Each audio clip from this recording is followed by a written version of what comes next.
For over 40 years, Leatherman has proven to be one of the world's most recognized multi-tool and knife manufacturers by consistently equipping millions of people for everyday fixes and save-the-day moments. Today, the multi-tool is worth over $100 million and has now become a household name all over the world. But it wasn't always this way.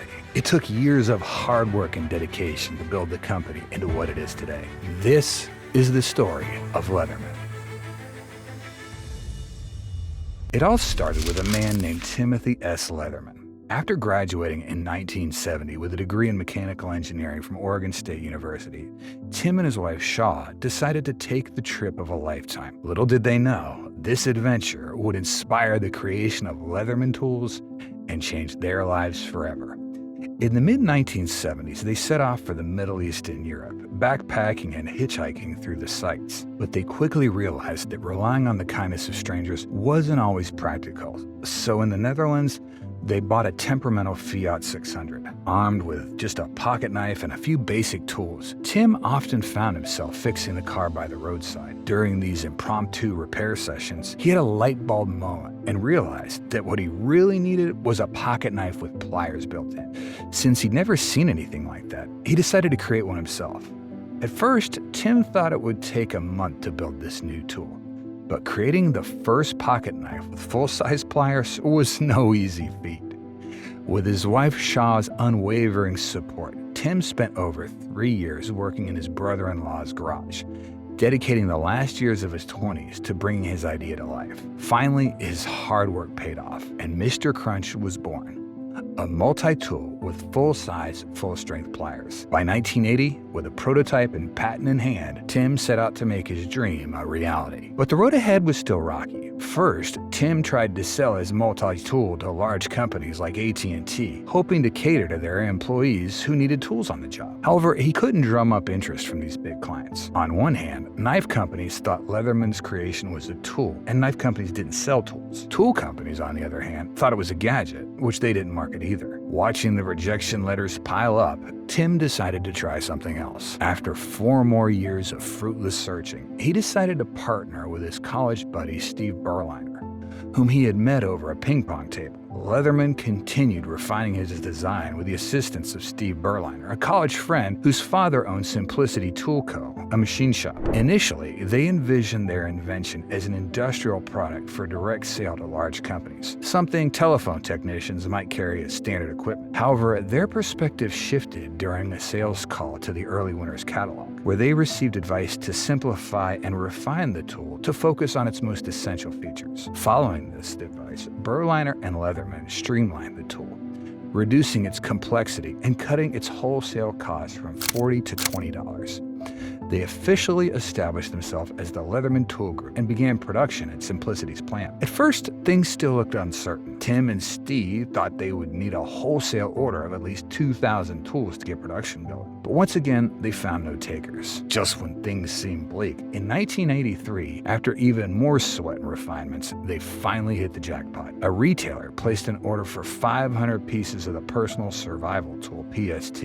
This original PST featured 14 tools, including the all-important pliers. Just like he had hoped, the new business model combined with the new tool proved to be a great idea, as it helped Tim to establish the Leatherman Group. 3 days after its catalog release, early winners had already sold 250 of Leatherman's tools and quickly requested more. Within 2 weeks, they followed up with another order for another 1,000 units. The new company faced a challenge. It lacked the capacity to meet the growing demand pouring in. By June 1984, Leatherman had shipped 4,000 units, but was approximately 3 months behind on deliveries. By Christmas of the same year, nearly 30,000 knives had been shipped, all backed by a bold 25-year, no-questions-asked warranty. The company's growth continued at a rapid pace. In late 1985, 10 U.S. catalog companies, including Spiegel, Neiman Marcus, and LL Bean, began selling the knife. As the orders began to increase, Tim realized that they had to scale up production to meet the growing demand at the time. So in 1992, the company expanded into a new building with 24,000 square feet of production space, more than double its previous capacity. By 1993, Leatherman Tool Group dominated the multi-purpose folding pocket tool niche,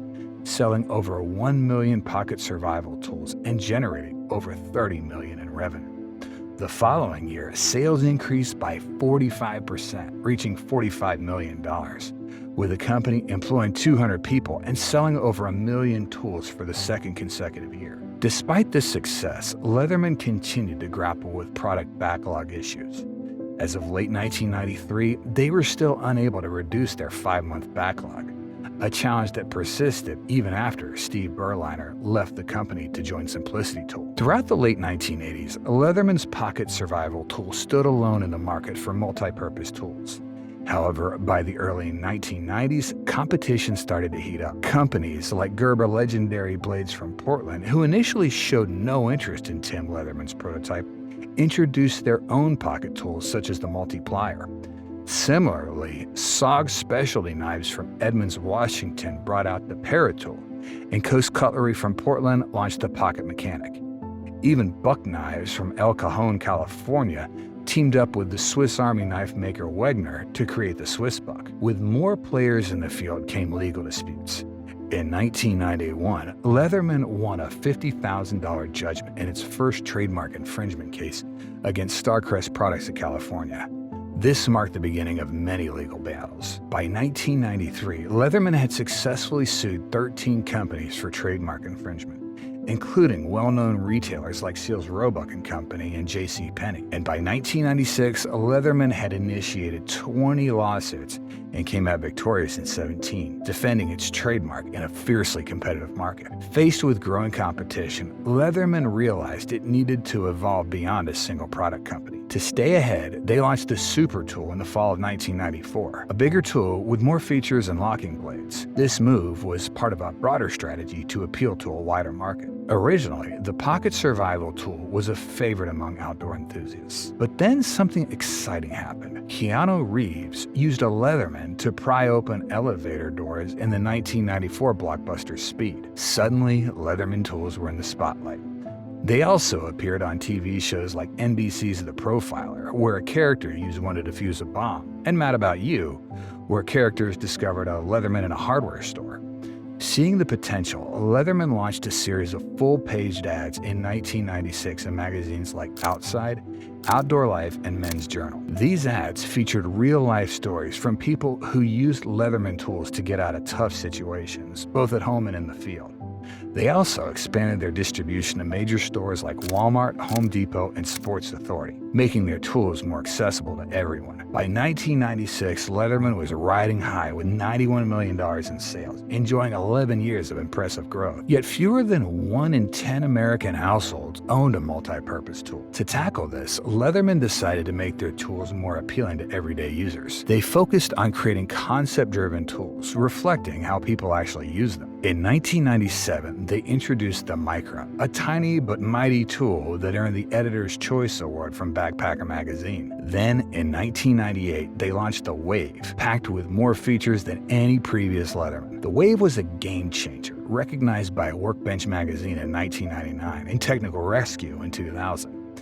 However, by the late 90s, the rapid growth started to slow. From 1993 to 1998, Leatherman's sales had been growing by 35 to 45% each year. But by 1999, that growth rate had leveled off to about 10 to 12%. To make matters worse, in 1999, the U.S. Circuit Court of Appeals ruled that competitors could copy Leatherman's designs without violating trademark laws because the tool's appearance was functional, not just for style. Despite these challenges, Leatherman kept innovating, determined to stay ahead in the competitive market. In 2001, Leatherman introduced the Juice, available in 5 versions and colors, expanding their product lineup to about 2 dozen. Designer Ben Rivera emphasized in a design news article about the Juice's appealing appearance and maximum portability being top priorities.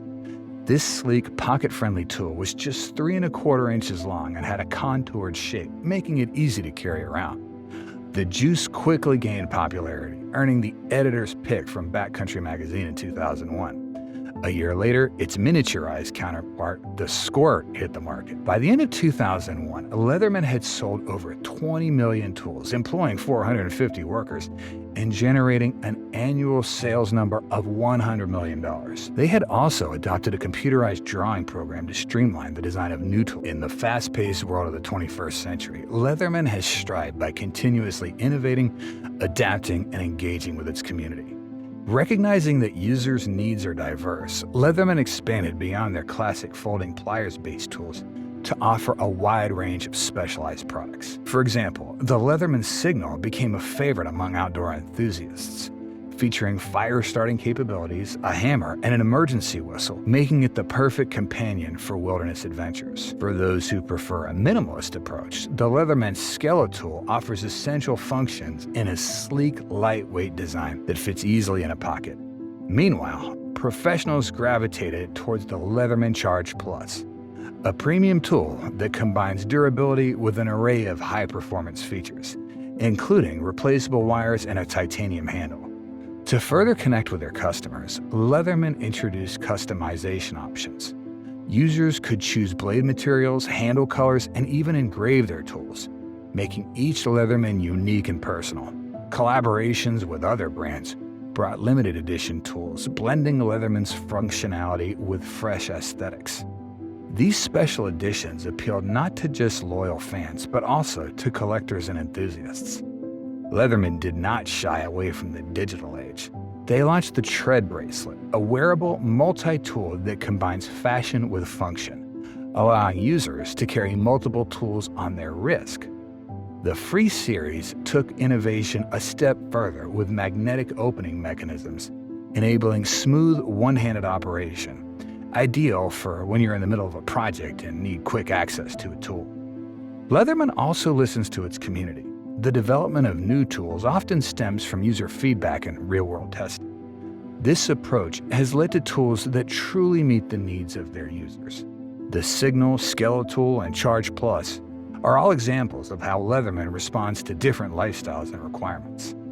Leatherman's branding revolves around quality, reliability, and versatility. They position their products as essential tools for real-world problems, creating a strong emotional connection with customers. Their advertising campaigns feature real-life stories from users who have relied on their Leatherman tools in critical situations.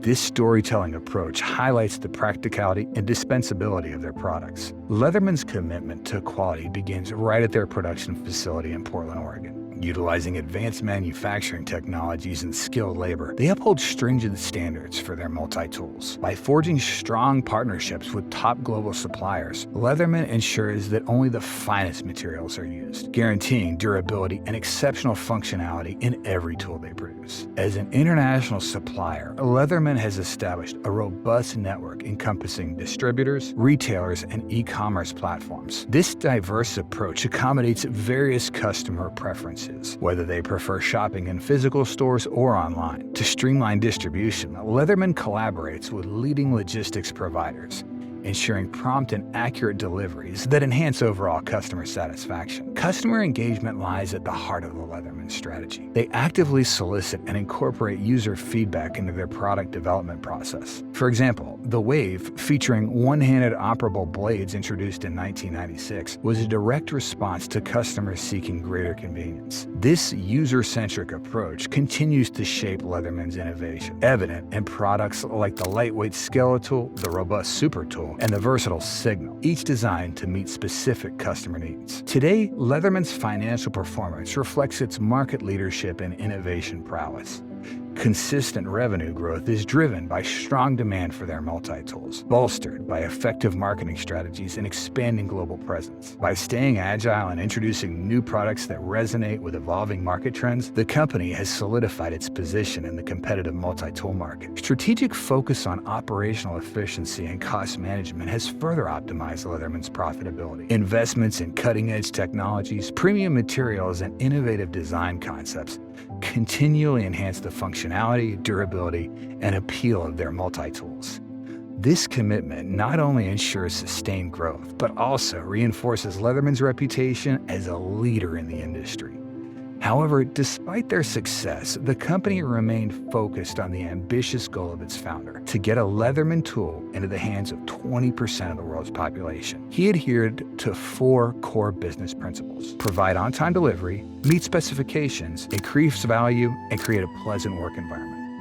Leatherman's success isn't just about great tools. It's also about strong branding and smart advertising. By using modern digital platforms, they've reached a broad and diverse audience. The brand has built a powerful identity centered around quality, reliability, and versatility. Leatherman is synonymous with rugged durability and practical innovation, making it a favorite among explorers, DIY enthusiasts, and trade professionals.